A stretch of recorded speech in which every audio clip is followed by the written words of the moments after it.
ഇപ്പം ഞാൻ കോട്ടയത്താണുള്ളത്. നമ്മുടെ ഇവിടെ 3 ബൈക്കുകൾ വേറെയുമുണ്ട്. ഇന്ന് നല്ല മഴയുള്ള ഒരു ദിവസമാണ്. അതുകൊണ്ട് തന്നെ റെയിൻകോട്ടും കരുതിയിട്ടുണ്ട്. തൊടുപുഴ ടൗൺ എത്തുന്നതിന് മുമ്പുള്ള വെങ്ങല്ലൂർ എന്ന് പറയുന്ന ജംഗ്ഷനിൽ നിന്ന് റൈറ്റ് തിരിഞ്ഞിട്ടാണ് നമുക്ക് പോകേണ്ടത്. അപ്പോൾ വെങ്ങല്ലൂരിൽ നിന്ന് ഞങ്ങൾ ഫുഡും കഴിച്ചിട്ടാണ് യാത്ര തുടരുന്നത്. നമ്മളിനി പോകുന്നത് വണ്ണപ്പുറം വെൺമണി റൂട്ടിലാണ്. പോകുന്ന വഴിയിൽ മനോഹരമായിട്ടുള്ള സ്ഥലങ്ങളെല്ലാം ഉണ്ട്. കാറ്റാടിക്കടവ്, അതുപോലെ തന്നെ കോട്ടപ്പാറ ഹിൽസ്, അങ്ങനെ ഒരുപാട് സ്ഥലങ്ങൾ നമുക്ക് ഈ പോകുന്ന വഴിയിൽ കാണാൻ സാധിക്കും. പക്ഷേ അവിടെയൊന്നും കയറാനുള്ള സമയമുണ്ടായിരുന്നില്ല. നേരെ നമ്മളുടെ ലക്ഷ്യം രാജാക്കാടാണ്. നല്ല മഴയുണ്ട്. മഴയുള്ളതുകൊണ്ട് തന്നെ യാത്ര വളരെ സുഖകരം തന്നെയാണ്. നല്ല കോടയുമുണ്ട്.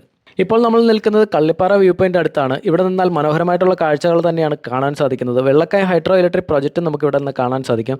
ഇനി നമ്മൾ പോകുന്നത് നേരെ വെൺമണി കൂടിയിട്ടാണ് പോകുന്നത്. പന്നിയാർകുട്ടി ആ റൂട്ടിലാണ് നമ്മൾ പോകുന്നത്. പോകുന്ന വഴിയിൽ നമുക്ക് 2-3 ഹൈഡ്രോ ഇലക്ട്രിക് പവർ സ്റ്റേഷൻസ് കാണാൻ സാധിക്കും. റോഡിലൂടെ പോകുമ്പോൾ നമുക്ക് കാണാൻ സാധിക്കുന്ന മനോഹരമായിട്ടുള്ള ഒരു വെള്ളച്ചാട്ടമാണിത്, കാന്തിയാർ വെള്ളച്ചാട്ടം. ഇതിന് വലത്ത് സൈഡിലായിട്ടാണ് പെരിയാർ നദി ഒഴുകുന്നത്. ഇവിടെ റോഡ് അല്പം മോശമായിട്ടുണ്ട്, എങ്കിലും തരക്കേടില്ലാത്ത വ്യൂ തന്നെ നമുക്ക് ഇവിടെ നിന്ന് കാണാൻ സാധിക്കും. ഇത് കല്ലാർകുട്ടി ബ്രിഡ്ജിൽ നിന്നുള്ള വ്യൂ ആണ്. പെരിയാറിന് കുറുകെയായിട്ടാണ് കല്ലാർകുട്ടി ബ്രിഡ്ജ് നിർമ്മിച്ചിരിക്കുന്നത്. മനോഹരമായിട്ടുള്ള വ്യൂ തന്നെയാണ് ഇവിടെ നിന്നാൽ കാണാൻ സാധിക്കുക. ഇനി നമ്മൾ കല്ലാർകുട്ടിയിൽ നിന്ന് നേരെ രാജാക്കാടിനാണ് പോകുന്നത്. ഇപ്പോൾ രാജാക്കാടുള്ള 30 രൂപയ്ക്ക് ഊണ് കിട്ടുന്ന ഒരു നല്ല ഹോട്ടലിലാണ് നമ്മൾ കയറിയിരിക്കുന്നത്. കുടുംബശ്രീയുടെ ഹോട്ടലാണ്. അത്യാവശ്യം കുഴപ്പമില്ലാത്ത ഫുഡ് തന്നെയാണ്, വലിയ വിലയുമില്ല. അങ്ങനെ രാജാക്കാട് നിന്ന് ഭക്ഷണവും കഴിച്ച് ഇനി നമ്മൾ നേരെ പോകുന്നത് ശ്രീനാരായണപുരത്തിനാണ്. ശ്രീനാരായണപുരത്ത് റിപ്പിൾ വാട്ടർഫോളാണ് സ്ഥിതി ചെയ്യുന്നത്. ഇത് DTPCയുടെ അണ്ടറിലുള്ളതാണ്.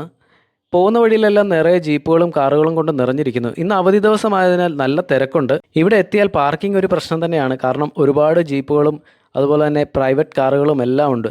ബൈക്ക് ആയതുകൊണ്ട് തന്നെ നമുക്ക് ഏതെങ്കിലും സൈഡിൽ കയറ്റി വെച്ചിട്ട് ഇറങ്ങി വരാൻ പറ്റും. ട്രിപ്പിൾ വാട്ടർഫോൾസിൻ്റെ എൻട്രൻസ് ആണിത്. ടിക്കറ്റ് കൗണ്ടർ ഇവിടുന്ന് അല്പം മാറിയിട്ടാണ് ഉള്ളത്. വളരെ മനോഹരമായിട്ട് കല്ലുകൊണ്ട് തീർത്ത ഒരു കവാടം നമുക്ക് കാണുവാൻ സാധിക്കുന്നുണ്ട്.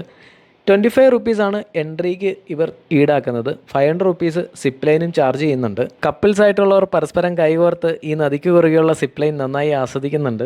വാട്ടർഫോൾസിന് കുറുകെയുള്ള ഈ ഒരു സിപ്പ് ലൈൻ യാത്ര വളരെ മനോഹരമായിട്ടുള്ള ഒന്ന് തന്നെയാണ്. നല്ലൊരു എക്സ്പീരിയൻസ് തന്നെയാണ് ഇത് തരുന്നത്. ഗ്രാവിറ്റി ഫോഴ്സ് ഉപയോഗിച്ചിട്ടുള്ള ഈ സിപ്പ് ലൈന് 2 പാത്താണുള്ളത്. അപ്പ് ആൻഡ് ഡൗൺ രണ്ടും 2 പാത്തിലാണ് സഞ്ചരിക്കുന്നത്. സുരക്ഷയുടെ ഭാഗമായിട്ട് വാട്ടർഫോൾസിന് ചുറ്റും കമ്പി കൊണ്ടുള്ള സുരക്ഷാ ഭിത്തികൾ നിർമ്മിച്ചിട്ടുണ്ട്. ഇവിടെ എല്ലാ ദിവസവും 8 AM മുതൽ 6 PM വരെയാണ് എൻട്രി ഉള്ളത്. ഇവിടെ നിന്നാൽ ഈ ഒരു വെള്ളച്ചാട്ടത്തിൻ്റെ ശാന്ത സ്വഭാവമാണ് നമുക്ക് കാണുവാൻ പറ്റുന്നത്. പാറകളിൽ തട്ടിത്തടഞ്ഞ് പോകുന്ന ഈ വെള്ളച്ചാട്ടത്തിൻ്റെ മനോഹാരിതയാണ് ഇവിടെ നിന്നാൽ ആസ്വദിക്കാൻ പറ്റുന്നത്. എന്നാൽ ഈ പടവുകൾ ഇറങ്ങി താഴേക്ക് ചെല്ലുന്നത് ഒരു ലാൻഡിംഗ് സ്പേസിലേക്കാണ്.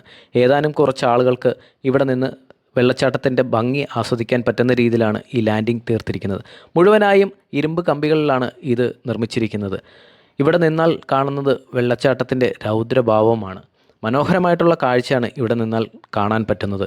ഈ വെള്ളം താഴേക്ക് ഉജ്ജ്വല ശക്തിയിൽ പതിച്ച് ഒഴുകിപ്പോകുന്ന ഒരു മനോഹര കാഴ്ചയാണ് നമുക്കിവിടെ നിന്ന് കാണാൻ പറ്റുന്നത്.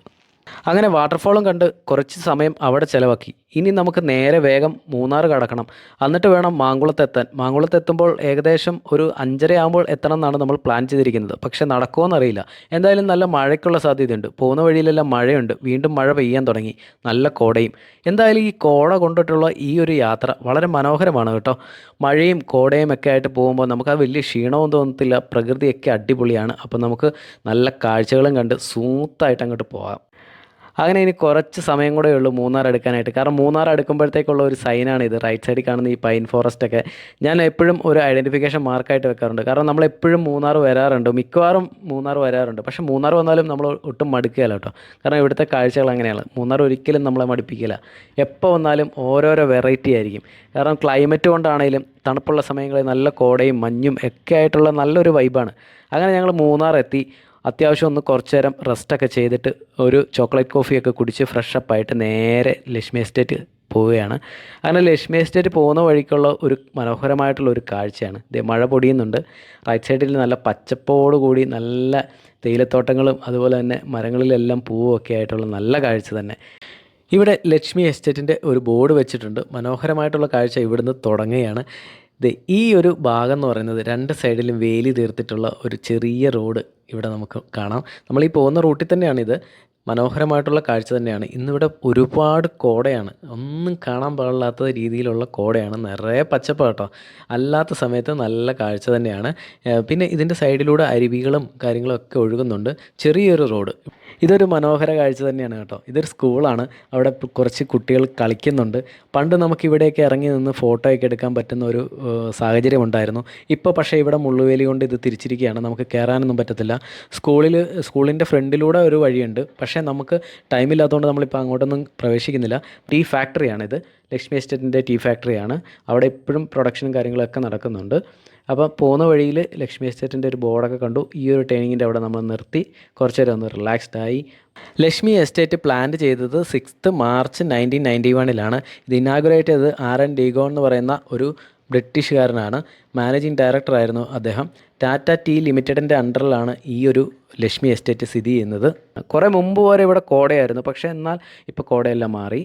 അങ്ങനെ നമ്മൾ 6:45 റൂമിൽ എത്തിച്ചേർന്നു. ഭക്ഷണവും കഴിച്ച് എല്ലാവരും ഒന്ന് റിലാക്സായി ഒരു ക്യാമ്പ് ഫയർ സെറ്റപ്പൊക്കെ നടത്തി അന്നത്തെ ദിവസം അങ്ങനെ അങ്ങ് കഴിച്ചു കൂട്ടി. രാവിലെ റൂമിന് മുകളിൽ നിന്നുള്ള ഒരു മനോഹരമായിട്ടുള്ളൊരു കാഴ്ചയാണ്. പച്ചപ്പും കോടയും ഒക്കെ നിറഞ്ഞ ഒരു മനോഹരമായിട്ടുള്ള ഒരു സ്ഥലം.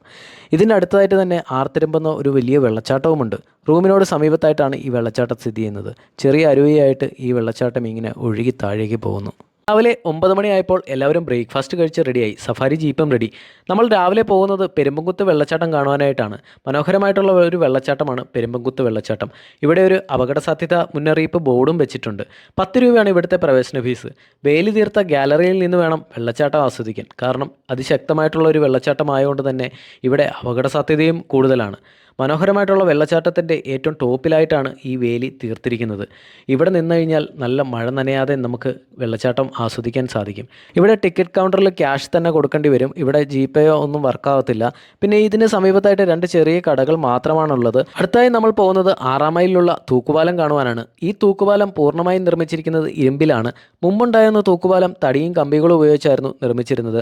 അത് പ്രളയത്തിൽ നശിക്കുകയുണ്ടായി. അതിനുശേഷമാണ് പുതിയ തൂക്കുപാലം വന്നത്. ഏകദേശം 10 പേർക്ക് ഒരേ സമയം നടക്കാവുന്ന രീതിയിലാണ് പുതിയ തൂക്കുപാലം നിർമ്മിച്ചിരിക്കുന്നത്. നമ്മൾ ഈ പോകുന്ന വഴിയിലെല്ലാം ഓഫ് റോഡാണ്. അതുകൊണ്ട് തന്നെ ജീപ്പിൽ പോകുന്നതാണ് ഏറ്റവും സുഗമമായിട്ടുള്ള യാത്ര. നമ്മൾ പോകുന്ന വഴിയിൽ നമുക്ക് മനോഹരമായിട്ടുള്ള കാഴ്ചകൾ തന്നെയാണ് കാണാൻ സാധിക്കുന്നത്. ഇടത് സൈഡിൽ നമുക്ക് നല്ലതണ്ണിയാർ കാണാൻ സാധിക്കുന്നുണ്ട്. പ്രളയത്തിന് ശേഷം സംഭവിച്ച ഒരു പ്രതിഭാസമാണിത്. കരയെ പുഴയെടുത്തതാണ് ഈ കാണുന്നത്. ഒട്ടനവധി അവശേഷിപ്പുകൾ പ്രളയത്തിന് ശേഷം ഇതുപോലെ സംഭവിച്ചിട്ടുണ്ട്. മനോഹരമായിട്ടുള്ള ഒരു കാഴ്ചയാണ് അങ്ങ് കാണുന്നത്. അങ്ങ് ആറിനപ്പുറമുള്ള മലനിരകളിൽ കോട പൊതിയുന്ന കാഴ്ച വളരെ മനോഹരമായിട്ടുള്ള ഒന്ന് തന്നെയാണ്. നല്ല വൈബാണ്. ഇപ്പോൾ മഴ ശമിച്ച് നിൽക്കുന്നു. നല്ല കാലാവസ്ഥയാണ്. നല്ല തണുപ്പുണ്ട്. അടിപൊളി വൈബാണ്. ഇപ്പം നമ്മൾ പോകുന്നത് ട്രൈബൽ സെറ്റിൽമെൻറ്റിൻ്റെ സൈഡിലൂടെയാണ്. ഇവിടെ ഈ ഒരു കാടിനുള്ളിലുള്ള പ്രദേശങ്ങളെല്ലാം ഒരുമാതിരി ട്രൈബൽ സെറ്റിൽമെൻറ്റ് തന്നെയാണ്. അവിടേക്ക് നമുക്ക് പ്രവേശനമൊന്നുമില്ല. ഈ ആറിന് കുറുകെയായിട്ടുള്ള ഈ പാലം നിർമ്മിച്ചിരിക്കുന്നത് ട്രൈബൽസിന് അപ്പുറത്തുനിന്ന് വന്ന് ഇവിടെ ആഹാര സാധനങ്ങളും മറ്റും കളക്ട് ചെയ്യാൻ വേണ്ടിയിട്ടാണ്. ഈ പാലത്തിന് സമീപത്തായിട്ട് 2 കടകളുണ്ട്. ചെറിയ കടകളാണ്. അത്യാവശ്യ സാധനങ്ങളെല്ലാം കിട്ടുന്ന ഒരു കട തന്നെയാണ് ഇവിടെ ഉള്ളത്. ഇവിടെ എൻട്രി ഫീസോ കാര്യങ്ങളോ ഒന്നുമില്ല. നമുക്ക് ജസ്റ്റ് ഈ പാലത്തിന് കുറുകെയായിട്ട് ഇവിടം വരെ വരാം.